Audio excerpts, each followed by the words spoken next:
Friends, now we'll talk about one of the most important features. Its name is routing on stick. Okay, I'll show that to you how it works, how it can be configured on devices. So right now you can see three switches, switch 1, 2, 3.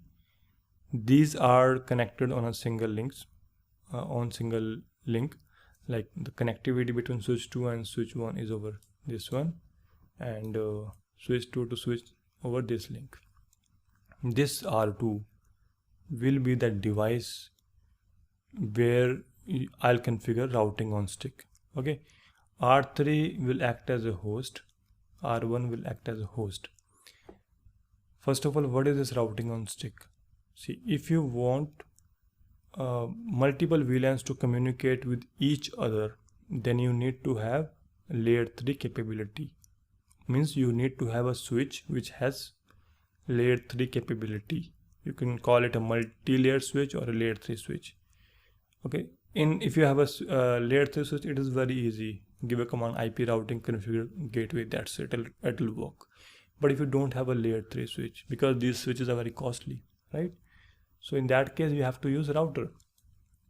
So in this case I'll create two VLAN 55 and 66. R1 will be in VLAN 55, R2 will be in, R3, that is this one, will be in VLAN 66. Okay, so I'll communicate R1 to R3, and these are in different segment. Like R1's IP will be 10.1.1.1, R3 IP will be 20.1.1.1. Okay, and also note one more thing, that you need to have gateways configured. So if you want to communicate with other segment, you need to have gateway, the IP which will take you outside. Okay, so for both VLANs we need to set up gateways, and these will be configured on R2. All right, that is this one. So we'll create sub interface, like this is the physical interface which is connecting with switch 2. We'll make it as a trunk. Okay, so we'll create one sub interface like 0/1 dot, let's say 55. It can be any number. Okay, we'll link with VLAN 55, and then 0/1 dot 66 will link that with 66, and we'll configure IPs here. Like for 0/1 dot 55, that is the first sub interface, it will have the IP address of 10 range, which will act as gateway, 10.1.1.100. Okay, let me clean it now. So first sub interface will have the segment IP 10.1.1.100, and other sub interface which will be tagged with VLAN 66, it will have the gateway IP as 20.1.1.100. Okay, so we'll form a trunk here. On switch side we need to use .1 queue. Okay, it will not use dynamic trunking because router doesn't support it, because router doesn't know DTP packets. All right, so also remember one more thing, this host R3 and R1, you need to disable IP routing on these. Actually these are routers right now, so we need to disable it, else your this routing on stick will not work. I've shown it as a host, these are routers actually, so I'll just use these as a host. I have to give command no IP routing on these two.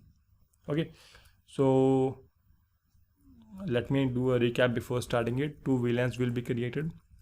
Okay, 0/3 will be part of VLAN 66, 0/1 will be part of VLAN 55. Okay, and trunk, we'll see if we need to form or not. I think these are already formed, very simple. I'll show you commands which you can use. Then this trunk will form, and then on this router we'll do configuration. Okay, so this is the switch 1, is switch 2, sorry, this one was router 2, which will act as routing on stick. Switch 2, switch 3. This one will be my host testing, and both R1 and R3 will be in different segments. Okay, so here is the checklist as well. I'll configure trunks on all of the interswitch links. I'll create 2 VLANs 55, 56. Make one of these any switch of your choice in one VLAN. Means I'll configure VLAN 55 here, sorry 66 here, 55 here. Okay. Port of N. Use the router for routing on stick. R2 will be used. Set up gateways on sub interfaces. I'll show you. Make sure that default gateway is set up on router. Routers need like these host. It is talking about. Here it should have in host. We need to configure default gateways, else you will not be able to go out, because router doesn't forward the broadcast. Understand this. You need to have unicast. That will only happen if you set up the default gateways. All right, and I've explained you why it is required. You will not be able to go out. Router doesn't forward the broadcast. Make sure that IP routing is disabled on host. I'll disable that. So let me clean it so that it looks nice. So we'll start now. I'll create 2 VLANs on these 3 switches. Config T VLAN space 5566. Okay.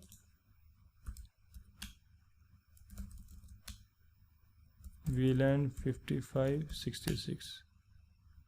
No space is required here.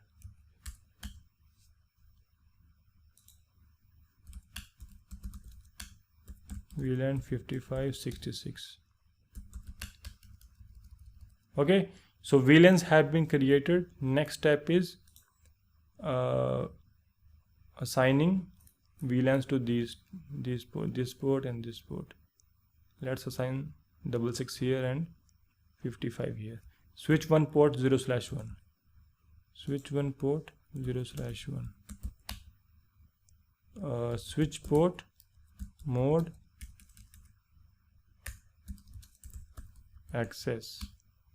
Switch port access VLAN 55. Okay, no shut. Done. And now switch 3 port 0/3.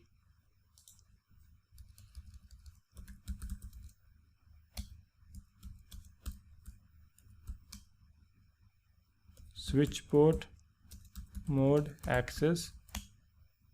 Switch port access VLAN 66.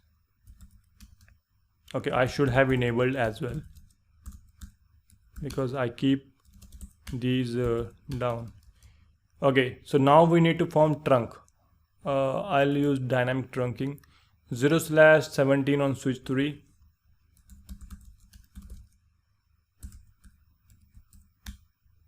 Switch port mode dynamic desirable, no shut. Switch 1 port 0/11.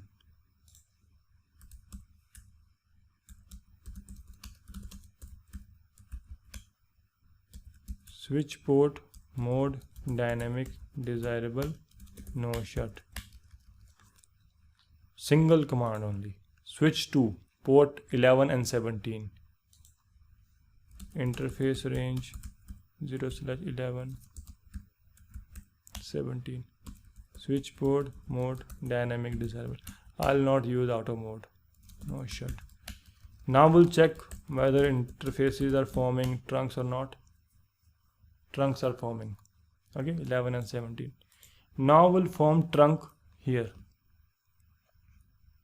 on this 0/4. Here dynamic will not work because the other end is router. It doesn't understand DTP. Switch port mode trunk. Switch port trunk encapsulation dot 1q.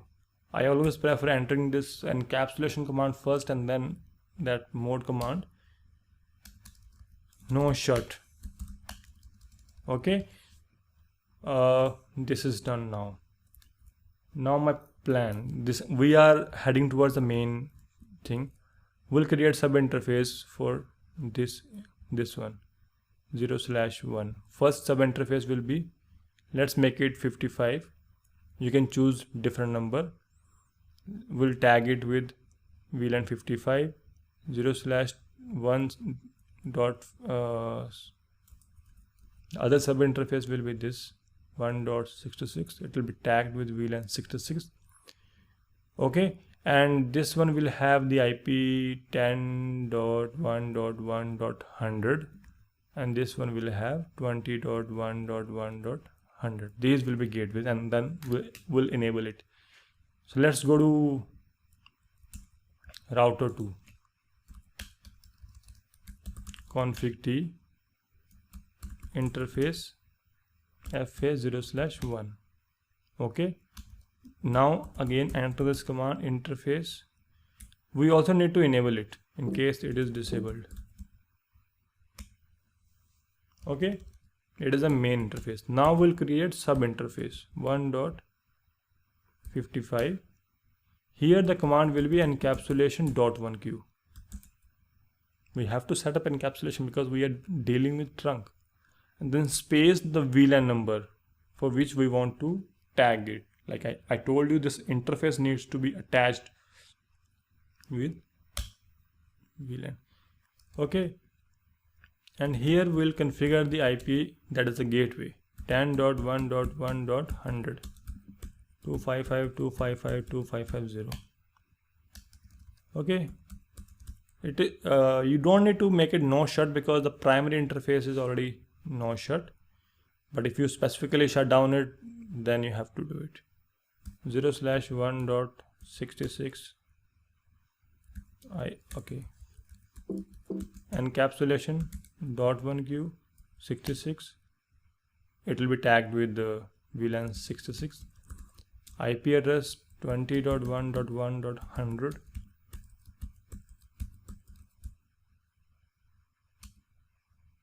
Okay, now exit. Let's check show IP interface brief. These are up now because other end is already configured. So you can see these are up. Okay, so I'll take it to switch 2 and show you that this trunk is now up. Show interface trunk. See, FA 0/4 trunking, it is enabled and both VLANs are allowed by default. So we'll test our connectivity. So R1, I'm clearing it, bear with me. Okay, so R1 has the IP of VLAN 55 10.1.1.1. R3 has 20.1.1.1. let me show that to you. Show IP interface brief. See, okay, R3, which is also acting like a host, 20.1.1.1. so I'll try to ping 10.1.1.1. let's see if it pings or not. If it doesn't ping, we need to troubleshoot. We just cannot say that it is not working. It is not pinging. So what is the, I was pinging the other end of device directly. So let me try to ping the gateway of 20.1.1.100. It is the gateway of VLAN 66. It is pinging, right? So let me try to ping the gateway of VLAN 55 10.1.1.100. So if it is not pinging, then there is something that we need to do. I'll show you.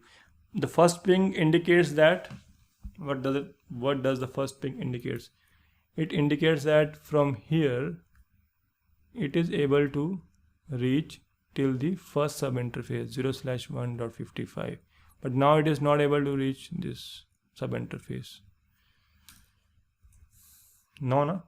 Okay, I also told you initially that we need to disable IP routing, which we haven't disabled. And also check if we have gateway set up or not. Without gateway, you will not be able to go. See, gateways are not set up. So because router doesn't accept the broadcast. This is the first thing. Okay, we'll also troubleshoot further if it doesn't work then. IP default gateway 20.1.1.100. Okay, because the other end of gateway is a different VLAN gateway, right? So you need to have gateway mentioned to be able to reach that segment. This is done. So this also needs to be done on R1 host. Let's check show IP route. There is no gateway setup. IP default gateway 10.1.1.100. Okay, now let's check show IP route. You'll find it here. Okay, I had set up. Let me check if I deleted the old one or not. Default gate, because I may have set up the old one, so that is why. Okay, now I need to disable the IP routing. No IP routing.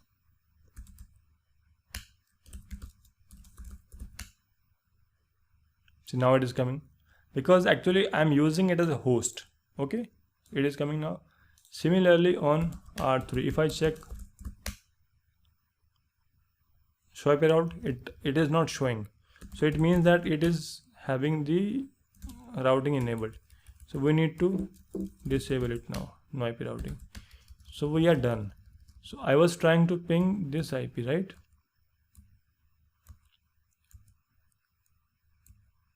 I pinged my gateway, means router 3's gateway, it worked. Then I pinged the gateway of the VLAN 55 10.1.1.100. It was not pinging earlier. Now it will ping. Now I'll try to ping the R1, that is the host. It is pinging. Okay, so you understood we did not have the default gateway configured, and we also did not disable the IP routing. Gateway is like, let me explain you once more. This is your VLAN 1, this is your VLAN 2. There are multiple machines. If this machine wants to talk to this one, fine, no gateway required. If this one wants to talk to this one, no gateway. This one, no gateway.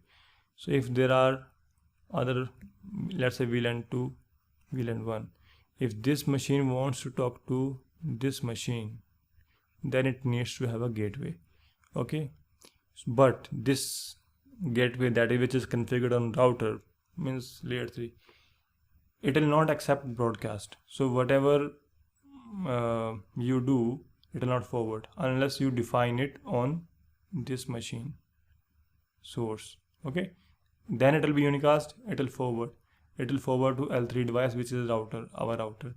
Then it will forward to this gateway, and then routing happens. Okay, so why it is known as routing on stick, if you remember it? Let me show you how the connectivity is flowing now. Okay, so we R1 to R3, traffic went like it, processed, went to R3, and then echo reply came back, went to like this. So this interface is being used as a stick. Okay, so it is receiving traffic, it is sending it back. So if it is actually it's a single point of failure. If it fails, your routing will be over. So that is why it is not recommended. It is an old standard. However, you should know it if you have a very small network, just like you are starting your startup, only 10-20 machines, then you can think of doing it, because layer 3 devices will be capable, will be costly. Okay, like multi-layer switch is really costly as compared to router. So friend, this is what routing on stick is. I hope that it's been informative to you. Do give me appropriate rating and feedback. Thank you so much for time. Have a nice day. I appreciate it.